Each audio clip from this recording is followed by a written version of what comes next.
good morning, and welcome to the original Loretta Brown Show, radio to open the heart, heal the soul, and awaken the consciousness. Benny, how are you doing this morning? Doing awesome. Are you stretching? Can we stretch? Always stretching. Gotta stay limber here and here at the old studio for you. Make sure we're all good to go for all the spiritual power you bringing us. Woohoo! Come on, March! Oh, right? Oh, spring couldn't get here any quicker. I know. Everybody's kind of dragging around. I'm doing what I can to, Right?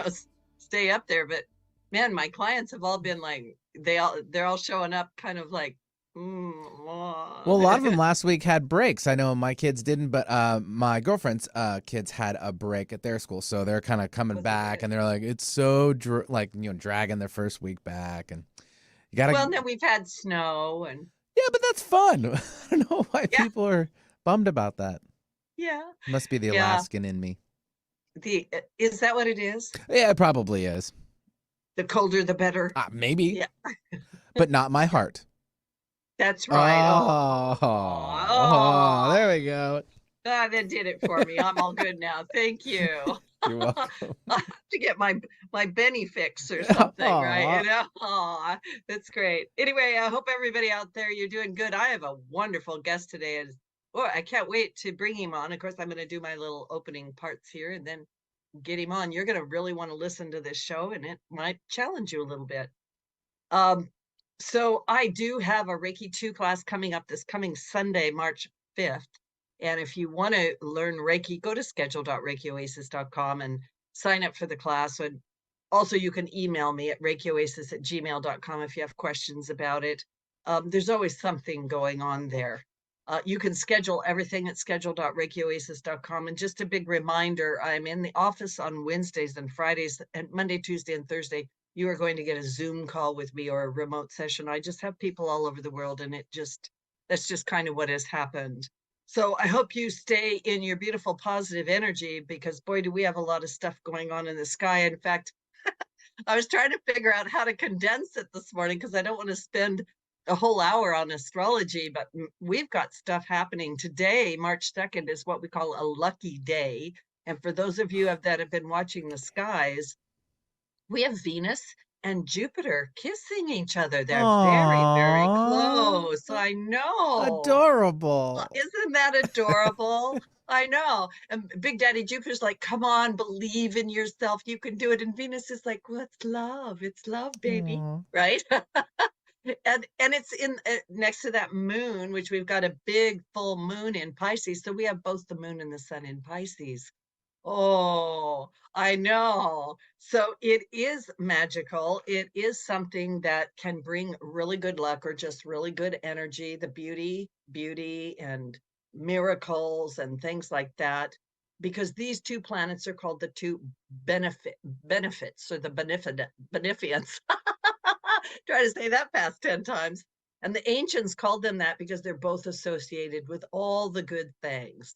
So they did conjunct last night, and so they're just really, really close. And by the time, and then Jupiter and Chiron, there's all kinds of things happening. We're having a time of healing right now with Chiron in Aries, and Jupiter's helping out with that too, where we're trying to heal our original wound. What is the original wound? Well, it's probably a discussion. But a lot of it has to do with the wound of our own identity. Who are we? Why are we here? Are we born in original sin, or is there something else going on? Just saying. I have a great guest coming up in a minute, right? But for the next 2 weeks, we're really going to be working on this kind of shifting of those concepts. Man, I could go further into that, but I'm not going to do it. We also have, like I said, we've got a full moon, a Virgo full moon coming up on Tuesday, March 7th. And that sets off, like I said, March is so busy astrologically. I just can't cover it all today. But it's going to bring us some very strong creative energy. It carries a healing vibration, guiding us to seek out what will be of most benefit to us right now. So self-care is first on the list. Take care of yourself or you cannot help other people. Your well cannot be dry. Tuesday, at just an hour after the Virgo full moon, Saturn moves into Pisces. And I've been talking about this forever. It's one of the biggest cosmic events of 2023. Saturn moved into Aquarius in December of 2020 under a fated alignment known as the Great Conjunction. This rare alignment paved the way for the unfolding of a massive karmic cycle between December 2020 and now. Whoa, think back on what was happening in your life and in the world over this last period of time. It'll help you kind of take a look at what that was all about. And a lot of people have been talking about, I mean, just before Saturn moves, it leaves us, quote unquote, a gift of some kind, but it sometimes doesn't look exactly the way that you thought it did. And I do have a lot of people who are going through kind of what I call the remnants of what they've unearthed in their life, or what is coming to the surface, right? Because it's coming up for us to really take a look at it. But on the 7th of March, Saturn is moving into Pisces, where it will remain until February 14th of 2026. Saturn is the Lord of Karma. It travels around through the zodiac and kind of stirs things up. And as it moves into Pisces, which is the last sign of the zodiac, Saturn's move indicates a completion on a bigger cycle, a massive cycle of our evolutionary process.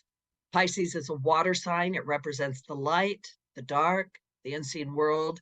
It's got those two fishes swimming around, and it's known for its abstract ideas, its creativity, its compassion, its sensitivity, and going with the flow. However, here's the deal. Pisces is mutable water, which means it's adaptable. It's free flowing. It's open to the energies of the world around it. And Saturn is grounded, earthy energy, and it rules things like law, boundaries, responsibilities, and restrictions. So when boundaries and restrictions come up against the flow of water, it might feel like a dam has kind of blocked the flow. But what's really trying to go on here is we're trying to be redirected into a more productive and a more beneficial direction. So when this kind of energy is in the sky, it's asking us to level up. It's like, what's going on? You can't just do anything you want to do anytime you want to do it, even though some of my clients would argue with me. So what kind of a world are we going to create?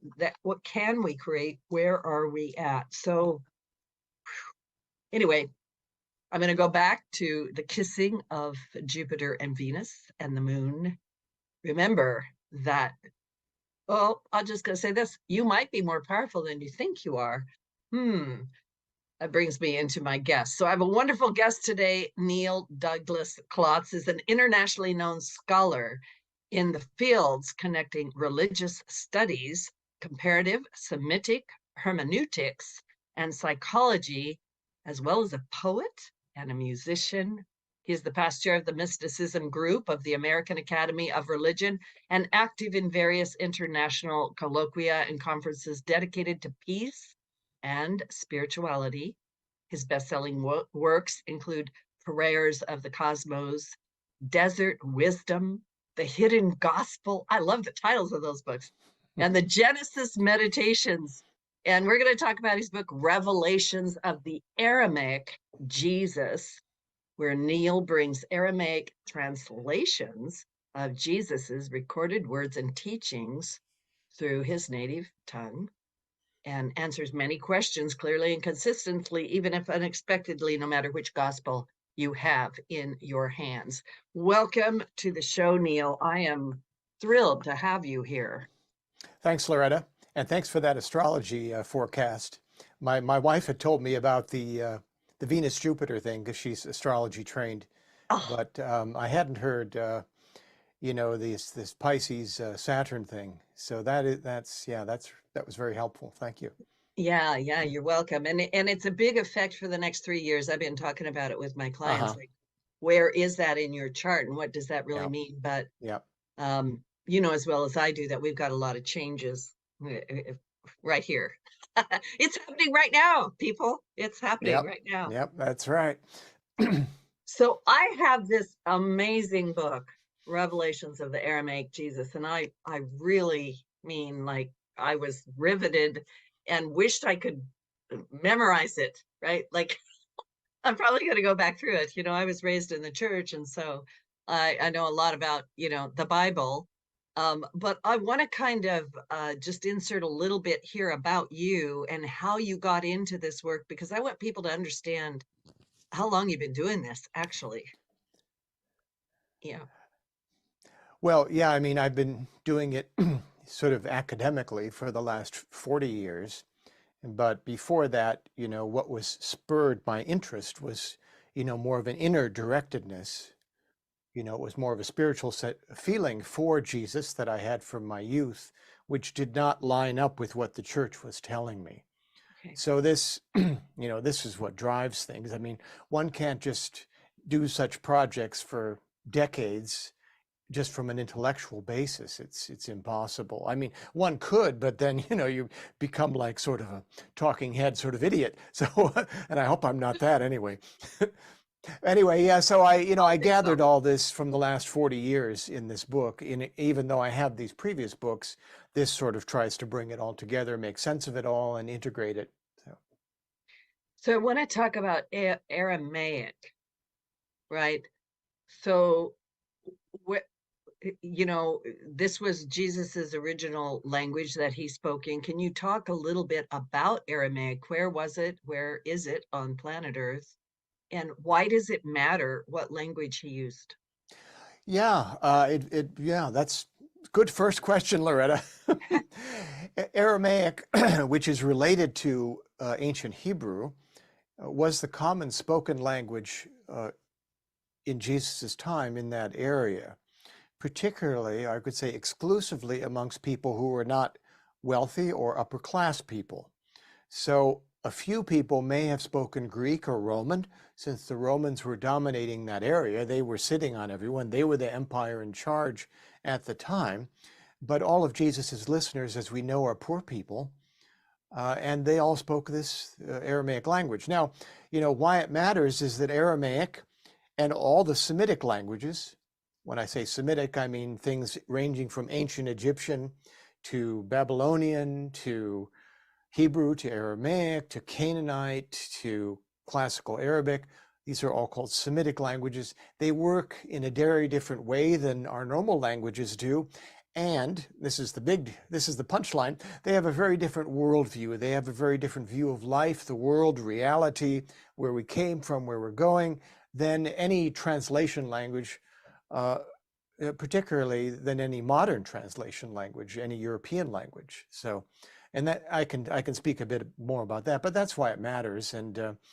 And people have only heard Jesus's sayings through these other languages, English or a European language mostly, or not a non-Semitic language.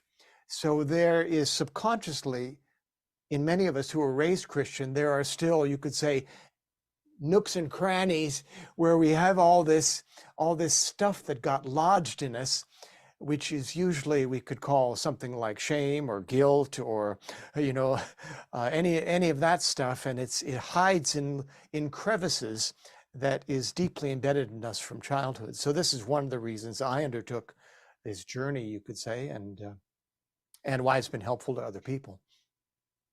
I want to ask you, and you may or may not be able to answer this question, because I understand the journey, right? Okay, so something drew you into this, and you're like, I've got to go back and take a look at what he actually said in his own language.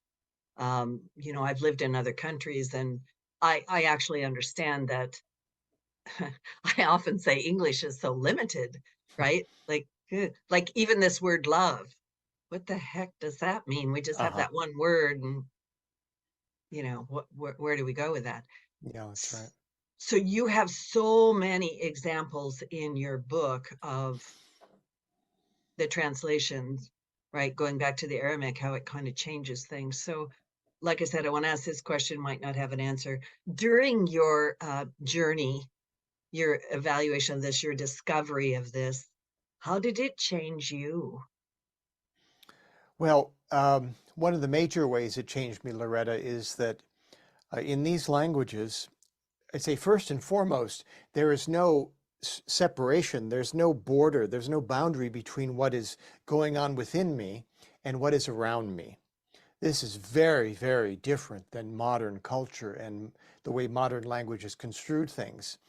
My subconscious, my inner world, my feeling world, my emotions, they're only to do with me. They have no relation to what's going on around me. And this was not the view of Aramaic or any of actually the ancient Semitic languages. So, the sort of work that you're doing with Reiki or with astrology, I mean, this would have been automatically acknowledged, not these names necessarily. Right. Certainly astrology would have been, but, the sense that we're open to the cosmos, that we're affected by nature, by the stars, by the planets, by what's all around us, and that these are all manifestations of, you could say, the divine. This is understood by Jesus and his listeners. They almost don't have to say it. It gets covered over because of very, very strange translations, where you have things like the kingdom of God is within you or the kingdom of God is among you. Well, he always says the same things both times because he couldn't say two different things. So the within is always around and among. The inner and the outer are always connected. So this changed my whole view of what he's talking about and changed the view of my life. So then you have to deal with your own inner work in order to change your life in the world and to change the world, so to speak. That's a big shift. Well, I love what you said. You brought that into at least a level that I can understand what you're saying. So if, and we'll just say Jesus, Yeshua, right? Yep. So if his concept is that we are a part of all of this, it is not separate than us, then when he says the kingdom of heaven is within, tell us a little bit more about what he might have really said there, especially in the Aramaic. Well, the key term here, which I go into in the Hidden Gospel, but also in the New Book, is Malkuta de Allaha, or Malkuta de Shmaya. Malkuta, which is usually translated as kingdom, is actually queendom because it's feminine gendered. And actually, when I looked up the Greek, even the Greek is feminine gendered. So it never should have been translated kingdom to begin with. But it shouldn't have been it should not have been translated either kingdom or queendom, because these are feudal concepts of kings and queens. And even though there were kings and queens in the Middle East at that time, this whole notion of a kingdom, a queendom, the serfs, the lords, the ladies, all this gets layered over, round about the Middle Ages or 16th century, really, 16th, 17th century. So he's talking about that within us, which is this unique combination. Malkuta, what is translated as that, is this unique combination of a vision. One has a vision for one's life and the energy to accomplish this vision. So, or you could say a clear vision, a true vision, always comes with not only an aha, but it comes with it comes with life energy attached to it. Those are melded together in this thing called Malkuta. So I translated in many of my books as I can, to make it less, you could say, obscure, because we all have this within us. It's not like we have to download it from somewhere. When we're children, at a certain stage, we would say, we say to our mother, "Hey, Mom, I can do this myself. Let me do this myself. I can," and so we have this natural tendency to want to, let me try that. Let me go for that. I can do this. I can, you don't have to. So, and then we learn how to manage that through our lives in a healthful way. So this Malkuta is a big, big feature of Jesus's teaching. He gives parables and stories and sayings and all sorts of things. How do we find that within us? Wow. That's, I love how you explain that. So it is a part of me. The kingdom of heaven is within it. However, that means so much more when the way that you just said that.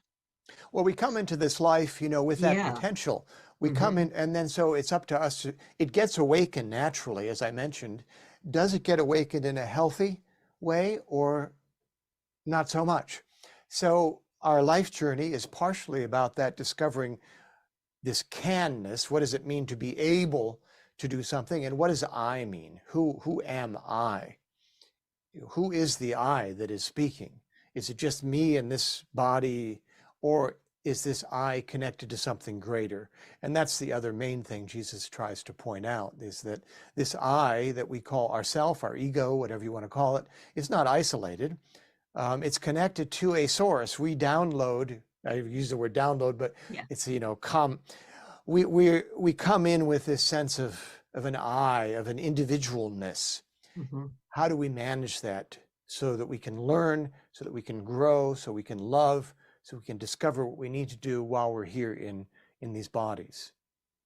Well, and I'm also thinking, when you're talking about, the realization that people have at some point where they can do something, quote, evil, right? Yes. I Yes. can do, quote, good, and I can, quote, do evil. So yes, this is the issue of choice, you see, Loretta. yeah. And choice is part of that gift that we're given. It is, we talk about this, the gift of freedom. We have the freedom to do what Jesus would call that which is ripe, is right timing, the right time, the right place, in tune with the universe. And we have the choice to do that which is unripe, that which is like a fruit that is not yet ripened, or that is fully rotten and we need to compost it. These are choices, and he points this out throughout the Gospels. It's just that these words for ripe and unripe are usually translated good and evil, so they get launched into these religious categories or conceptual categories. Well, this is good and that's not good, and this is evil and that's going to take you to hell, and all yada yada yada, the whole thing. So when you read it through the Aramaic, it all becomes clear. Jesus says, look at nature around you, be ripe. Be ripe, as much as possible. You will be unripe at certain times, because that's the nature of life. But, take your attunement from life around you, from nature around you. I'm thinking of the verse in the Bible, you shall know a tree by its fruit, right? Perfect. Whether the fruit be good or, good or evil. Yeah, exactly. Evil. Right. Yeah, I begin the Hidden Gospel book with that quote, because it's so impactful. It impacts people so deeply. What did this poor tree do to be bad? It's like, come on, So, but he's just pointing to nature, and this is mostly what goes on in the Gospels, where these things are translated into these later, these concepts that develop much later, that are overlaid onto Jesus's sayings. Yeah, and I am, for some reason, going back to this idea of original sin. Yeah, so sure. This idea that I'm intrinsically bad. Yeah. How do we step away from that? Like, how does this, maybe even your book, the Revelations, right, of the Aramaic Jesus, because I'm thinking a lot about how people are trained, especially here in Western culture, about that concept, original sin, or we're intrinsically bad, or we've got to do all this stuff, or Jesus needs to save us, right? Can you just kind of walk through that a little bit with us? Yeah, sure, happy to. Well, original sin, that's clear. It's not in the Bible. It was never in the Bible. You can read Genesis a whole different way, which is what I do in one of my books called Original Meditation. And my friend Matthew Fox, who many people have heard about, his book Original Blessing, Matthew Fox Original Blessing, just takes totally this whole idea of original sin apart. It comes from from this later Christian thinker, St. Augustine, who some people will have heard about. Yes. And St. Augustine on a bad day comes up with this idea of original sin. Yeah. And so, and even when people reject Christianity and go to some other religion or spirituality, a lot of this, as I say, it gets lodged in nooks and crannies of our psyche. And it's, you have to sort of like, okay, let's clear that out now. And, because Jesus has a lot to say about why he's there. He never says, I've come to save you. He never says you need to save your soul. Jesus doesn't say we need to save our soul. He says we need to let our soul save us, because our soul is what is always connected to the divine. Whether we do that through a religion or through something else, it's always connected. We just need to be more aware of it. You know, I'm having an interesting experience talking to you. Number one, I love this conversation. But I'm also thinking about some other people that I've interviewed for my show that are coming from different Sure. modalities who have also shared, like it just rang in my head. Let the soul save you has been a recurrent theme recently for several guests. And I'm, whenever that happens, I really pay attention to it. Like you're Yeah. saying something that we need to hear. Yeah, You know, you really that's are. a major theme that comes out of Jesus's teachings. And it's not to sell the new book, but I mean, that's why we're here. But, well, I don't We know. are We're, here we're to here do to that. we're Yeah, here to yeah. help. We're here to help people. But anyway, it's in the book, so etc. No, we do. I do want people to read this book, right? Like Neil Douglas-Klotz, Revelations of the Aramaic Jesus. If you're intrigued so far by what we're saying, and if it's challenging you, I'm a firm believer in read things and ask questions. I think we get ourselves into Yeah, trouble because we don't ask the questions. absolutely. I mean, Yeah. that's part of our culture. Unfortunately, we believe things just because they're written down or posted somewhere, and enough said. Or we memorize them, which takes me back to the power of language, right? The power of Yes. language, which like I was taught everything in English, from King James Bible, right? And I have those things etched inside me, seek ye first the kingdom of God and his righteousness, all these things will be added unto you, right? Yep. And I had an idea of what I thought that meant. What does that actually mean? Yeah, Aramaic. I love that, because I was just looking at that passage yesterday, Loretta, Oh, to do uh, something with that, because it's in one of my books. But I'll give you the overview of that one. It's I would say this is a digression. I learned a lot of things by heart, also, as it was called. That means you just memorize, memorize, memorize, memorize. Well, there is an advantage of that. First of all, there's a lot that you can unearth from that, and then reframe it, to use a common term. And the second is, learning things by heart is actually very, very good, because it actually is by heart. So we just need to purify the heart of the things that are maybe misheard or misinterpreted by us. So let's get on to that passage in Matthew you mentioned. Seek ye first the kingdom of God. From the memory banks, Baudain luchta malkuta de Allah wazadikute. So, yeah, that's learning by heart. No, but what he says is, this is beautiful. You'll love this. The word for seeking has the connotation of being anxious, disturbed, or really like needing to find out something.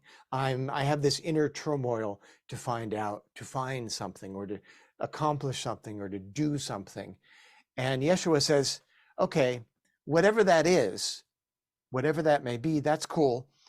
He doesn't say that's cool, but this is a loose translation from the Aramaic. You want the exact stuff, go to the book. But anyway, I want to hear that in Aramaic. That's cool.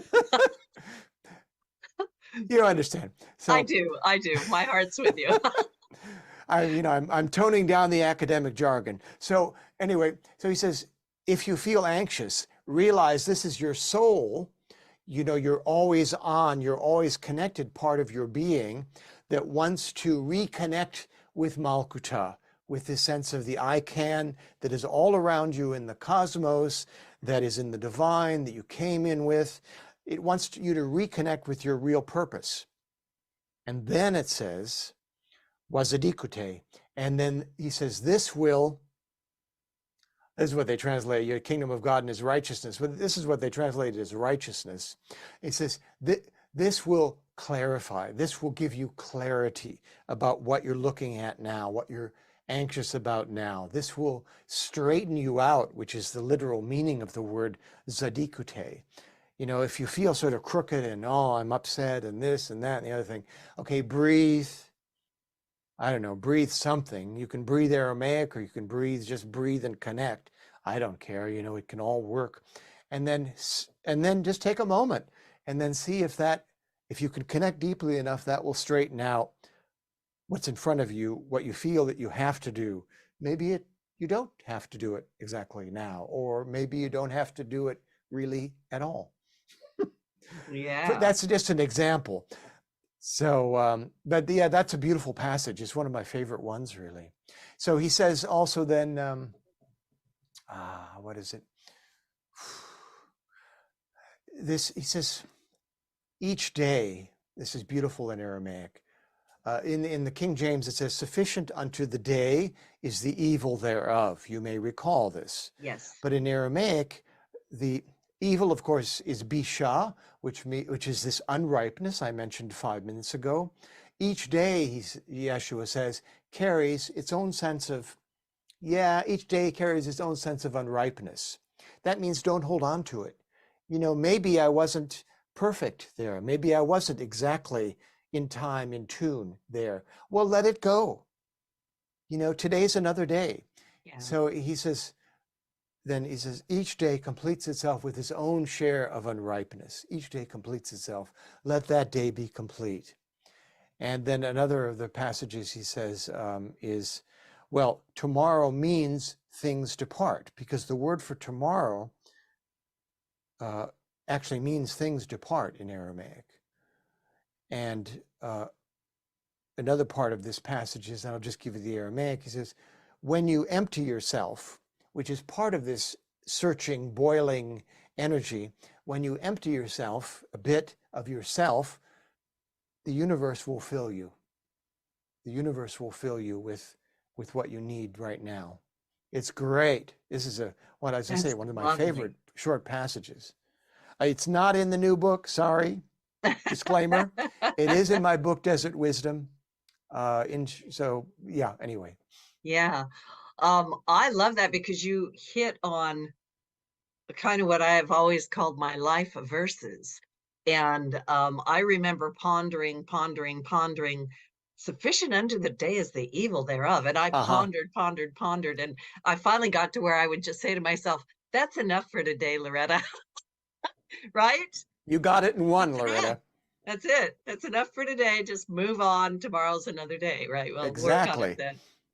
Anyway, we're going to take a little station break, and I am loving this conversation. My guest, Neil Douglas-Klotz, and we're talking about revelations of the Aramaic Jesus. And of course, he's written so many other wonderful books. I think I've become one of your book junkies. It happens. Okay.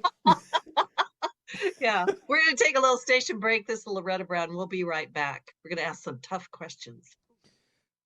All clear.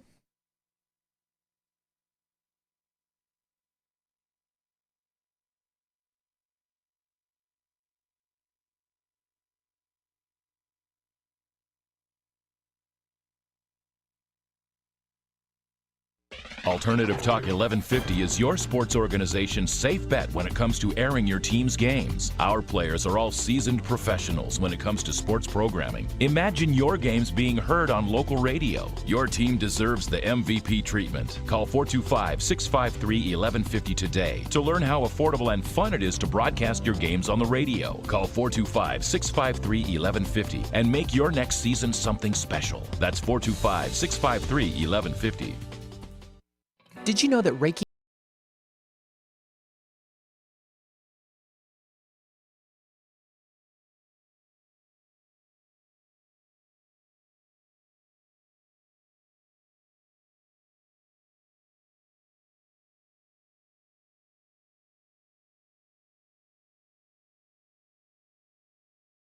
help with your dis-ease? Visit ReikiOasis.com.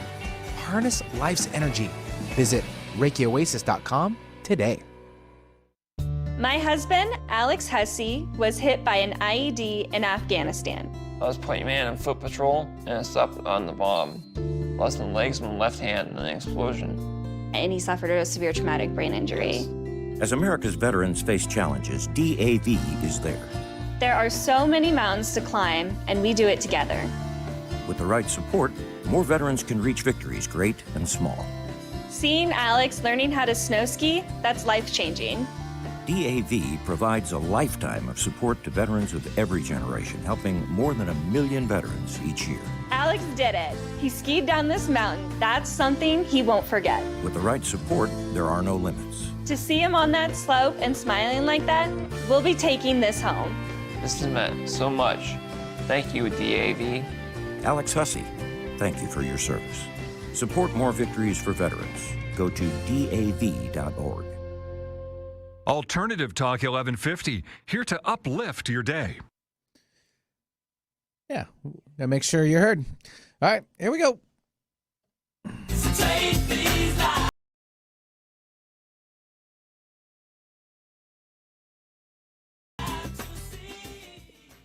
Woohoo! Welcome back to the original Loretta Brown Show. Maybe sometime we'll just do music, Benny. You can just DJ a bunch of music. Well, I can't do it without you. You'd have to be here too. Yeah, I'd be here. All We right, have that's okay, great. Dance party Thursday. I don't know, right? Talk to the big boss about that. We'll see what we can do. Anyway, I am Loretta Brown. This is the original Loretta Brown Show, and all these shows are archived. You can download them at the 1150 KKNW archives for the original Loretta Brown Show. We're on iTunes, Podcast One, Spotify, Twitter, YouTube, Mega. What is it, Benny? Mega something. Anyway, a whole bunch of platforms. Megaphone. And Megaphone. Thank you. You're welcome. I can't remember that one. Yeah. And we're talking to Neil Douglas-Klotz today, Revelations of the Aramaic Jesus. And it's really Jesus's, what did Jesus actually say in the Aramaic before it was translated to Greek or Roman or into English or whatever, right? Through all the translations. Yeah, I mean, you can argue about he had to speak Aramaic because his listeners were all Aramaic speakers. So there is an Aramaic Bible. It's not a hidden text, although I wrote this book, The Hidden Gospel, but there are Aramaic speaking Christians today, who speak Aramaic in various parts of the Middle East, mostly in areas that are torn by conflict today, which is Eastern Turkey, Northern Syria, Northern Iraq. This whole area is the homeland for the traditional Aramaic speaking Christians of various denominations. So that's a bit of a historical sidelight. So you have so much in this book. I'm picking and choosing a little bit, but I would like to talk about the Aramaic Lord's Prayer. Sure. And I don't know how long it takes to recite it, if that's appropriate, or if you just want to break it down. But could you please talk about the Aramaic Lord's Prayer? What does it actually say? I'm happy to do it. It's where I began all of this, Loretta, actually more than 40 years ago, or 40 so years ago, because I wanted to learn. I learned this prayer by heart, as we were talking about, as a child, and that seemed to me the core of what Jesus was doing. But there are various parts of it which are confusing. We'll put it that way, and maybe misleading, especially toward the end. So what I'll do is I'll say the whole prayer. It takes maybe 30 seconds to say, and then I'll go through just a little bit line by line. My first book, called Prayers of the Cosmos, does go into this, but also I have a full explanation of it in the new book as well, because I wanted to bring it all together. So whenever one prays in Aramaic or in the Semitic languages, one always centers in the heart first, because the heart is the main thing. This was always the main thing. The head was nothing. The heart was the main. No, you may think this sounds New Age or whatever, but it's not. The Egyptians, they saved the heart. They just tossed the brain away when they embalmed the pharaohs. It's true, but it's like, come on, let's get rid of that.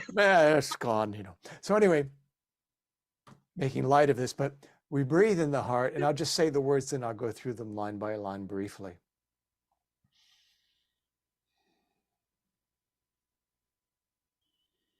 Avun dibashmaya, nitqa dishmoch, dite malkutach, nechwe sivyanach aikana dibashmaya afbaara, Hablan lachama de sun konan yomana. Washbuklan chabain wachtahin. I kanna da chanan schwachanal hayabin. Wila tachalan linisuna. Illa patsan min bisha. Metul lilache mal kuta. Wahayla wateshbuchta. La'alam almin. Amen. La'alam almin. Amen. So before we go further, yeah, thanks. Alhamdulillah. Wow. Well, it's, Alhamdulillah, yeah. it's the Arabic, but anyway, you get the general Yeah, drift I of do. that. It's, people want to learn that. It's at my website, aboon, abwoon.org. And there's a page where you can click on the different lines and you'll hear them. You can learn it from that, or there's a download you can do. But this is the place. If this captures you at all, I'm telling your listeners, this is the place to start. You actually don't need much more than this. I shouldn't say that because I wrote all these books, but but really, this is a healing prayer. It's a protection prayer. It's an attunement prayer before you begin anything. It's so rich, and I could spend an hour with each of the lines, but we're not going to do that. So this is going to be a little bit quick. So excuse me, but you'll have to follow it up in one of the books or online at my site. Avun de Bashmaya. This is an opening. This is beyond the concept of gender, beyond father and beyond mother. Avun is, you could say, as many people have pointed out, sounds a bit similar to Aum. Yeah, it does. They're not directly related to because of the language streams, but they do open in the same way. Ah opens to source. Br is a breath that comes from that source. Ooh is this breath coming into us. And N anchors it. You could say it really vibrates in my body. So Abun is a whole attunement in itself. If a person only learned that word in Aramaic and meditated on that, that would be enough. So Jesus's prayer starts out by saying, okay, attune here, Avun. And this Avun is not just up and down this way, it's all around you. It's in all the realms of, he says, Diba Shemaya. It's in the realms of Shem, of light, of vibration, which is all around us. And this was the ancient Semitic idea of heaven. Heaven was the realm of light, which is not just above us somewhere, but it's all around us. It's in nature, it's in the unseen, it's beneath us. So this Avun is not just somewhere else, but it's, and somewhen else, it is that, but it's also here and now. So it brings together these two beautiful, the nowness of it. And not only that, it's not static. Nothing is static. Nothing is sitting still somewhere. You could say this energy of Abun is moving to and from us, from what is all around us, and we are within that. It doesn't make sense. Don't try to wrap your head around it. And then the prayer goes on in the first half to try to make space for that remembrance within us. That's why it says Nitkad Shemuch, usually translated, hallowed be thy name.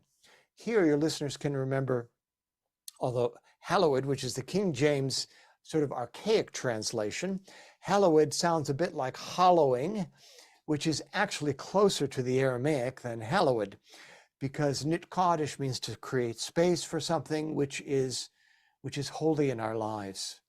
Find a place in your life, inner, outer, which is holy, which is special. You'll remember, Loretta, Jesus talks about, go into your inner closet and pray. Don't make a big show of things. Well, this inner closet is your heart. Yeah. This inner space is your heart. End of story. So hollow out your heart and make space for what the universe wants to give you. Nitkad Shemuch. And what is that? It's this Shem. It's this light. It's this vibration.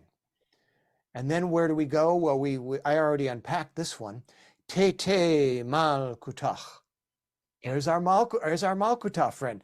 Let this Malkutah come because we need it, because we really need it, individually, personally, collectively. Tete means not just let thy kingdom come, but like come, really come. There's an intense passion to that word, Tete. And then the first half of the prayer ends Beautiful prayer in itself. Nechwe Sibianach Aikana Diba Shemaya Afba'ara. Well, usually the King James, let thy will be done on earth as it is in heaven. Okay, the main thing to know here is that will is not some willpower that is pressing us down or controlling us from somewhere. This is better translated as the heart's desire, the deep desire of the heart when we feel our heart embedded in the heart of the cosmos. Sibianach. Jesus uses this word quite often in different forms in the Gospels. Let your heart's desire do what? Well, we had the Malkuta, gives us the vision. Well, we need to unite our individual life, Ar'ah, which is earthiness, and Shemaya, our life everywhere in community, our life in connection with cosmos, with the unseen. We need to bring those together. And where does that happen? Happens in the heart again. It's all about the heart. Because Sibianach is a heart, or it's a heart word. It's a heart. It always points to the heart. Now, the second half of the prayer is about how we can live our lives while we're here and sort of doing the best we can. So it's, if the first half is like a connection this way and all around us, the second half is, okay, here we are, here and now in these bodies, what we're going to do, what are our challenges? And so he says, King James, give us this day our daily bread. It's not bad, but it's not just about bread, wheat or otherwise. Lachma can be food, any food. It's bread was symbolical, you could say, for any food in the Middle East, and it still is in many places, actually. It's sort of like quintessentially food, although Arabic changes the word into meaning meat for some reason. I'm not sure why, but anyway, I guess meat became more essential than wheat bread at that time. But anyway, that's a total digression. Excuse me, I tend to do that. Sure. So, yeah, no, that's good. Lachma is what we need to sustain ourselves. And so the prayer says, give us, and again, a person just wrote to me about this on the internet. It's very true. This give us is not a demand. There was always a sense of opening to devotion to source. You could say please is not there in the Aramaic because it wasn't used in this way in the ancient Semitic languages. You didn't have to say please. It was presumed that you weren't going to demand anything from the divine. This please and thank you thing only comes up later when we start to forget our connection to the divine. And then we forget our connection that the divine is in each other. So we have to say please and thank you. And okay, fair enough. It's better than nothing, but that sense of deep respect, which we find in many traditions, was there in all the ancient traditions. We find it in Sanskrit, in the Namaste. We find it in most ancient native traditions, of course. Again, bit of a digression. So give us this food that we need for this moment, for this illuminated moment, because a day is not just a 24-hour day. It's this moment. Do I have a family? Do I need to provide for them? Do I have a community? Is there any responsibility there? So for whatever circle of life I'm involved with, really speaking, give us this food, not just physical food either, not just food for body, but lachma can be food for the mind, food for the emotions. Again, Aramaic doesn't divide things up between mind, body, spirit, emotions. This is all connected, you could say, and it's another big difference from our current languages. And then the big challenge, or one of the big challenges, forgiveness. King James says, forgive us our trespasses as we forgive those who trespass against us. That's Matthew, translation from Matthew. Luke uses the word debts, I think, in the King James translation, or the King James translators did. Listen to the Aramaic. This one is worth saying more slowly because it has some very unusual sounds.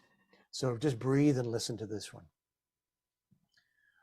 Washbuklan chaubain wachtahin aikana daf chanan shwachan lachayabain. I've only slightly emphasized those sounds, which again we find quite common in Semitic languages, Hebrew, Aramaic, Arabic. And in this case, it means there are different sorts of these sounds. It means that our self, our individual self, is trying to let go of something, is trying to clear something, like clearing my throat, or, that's a, this is like clearing the self, the individual self, of things that we no longer need to hold on to. The other main thing to know about this one is it's not if then. If I do that, then I get the goodies later.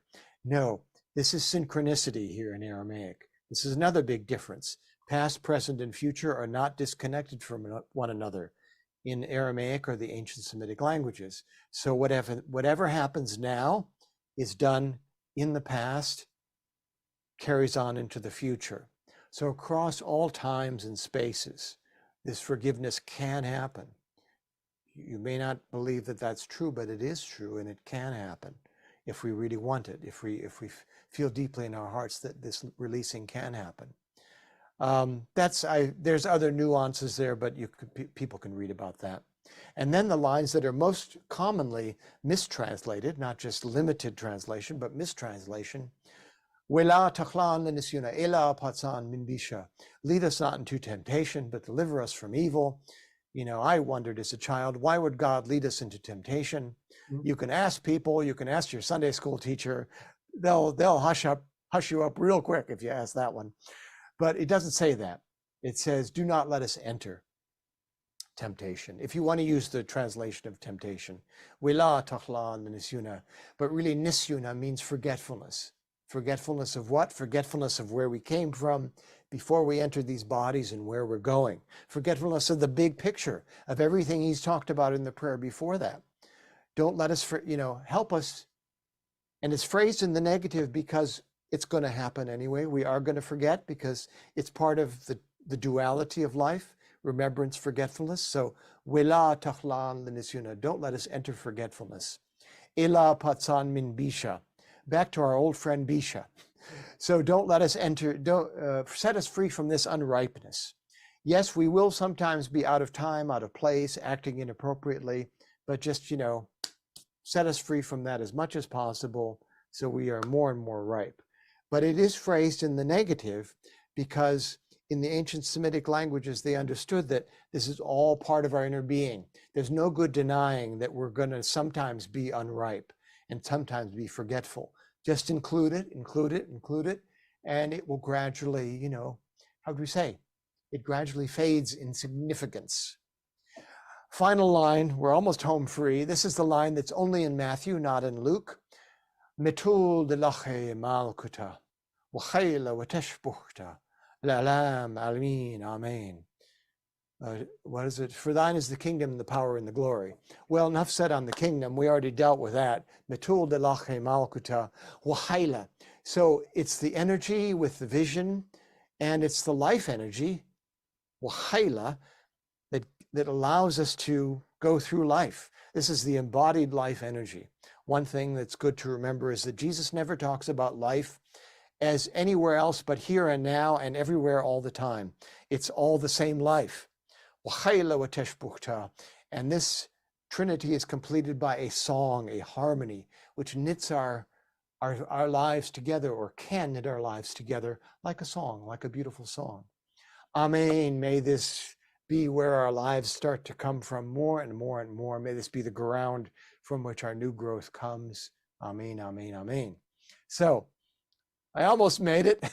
I love that so much. And wow. Yeah, I'm going to learn that. I just love it. I was saying during the break to Neil how beautiful the Aramaic language is. To me, it's music, and my heart just goes, wow, right? So there's something in it. I so appreciate that. I'm going to put out the biggest teaser for people to get your book, because we barely scratched the surface. Like Neil, we could do a 24-hour talk or something, but marathon marathon for sure. But if you've ever had questions like, what does that really mean? Like, you cover everything that Jesus said and talk about it. So here's some teasers for people. What did Jesus turn water into wine? What does he mean when they talk about the serpent in the wilderness? What does it mean when he goes to make mansions in my Father's house? How did Jesus heal? Blah, blah, blah, right? Anything you've ever wondered, what about John 3:16, right? Yeah, My what only about that? begotten son. What about that? Did Jesus die on the cross? Did Jesus actually live? You actually address all of these things in this wonderful book, I Revelation of tried. the Aramaic Jesus. Yes. So we are down to the last like 30 seconds. Where can people find you? What do you want to say? Thanks, Loretta. It's been a great talk with you. I really enjoyed it. And, yeah, people can find me at my website. I'm on Facebook also. You can Google Neil Douglas-Klotz, or my website is abwoon.org. Avun is, as you may remember, the first line of the prayer. Or you can Google Revelations of the Aramaic Jesus, and that will take you into a back door of the site and the book's sort of own website. So there's a lot there. There's a lot of things to download, and you can rummage around there and enjoy. Well, thank you so much, Neil Douglas-Klotz, for being on my show today. And for everybody out there, remember, Jupiter and Venus are kissing. So keep it in your heart.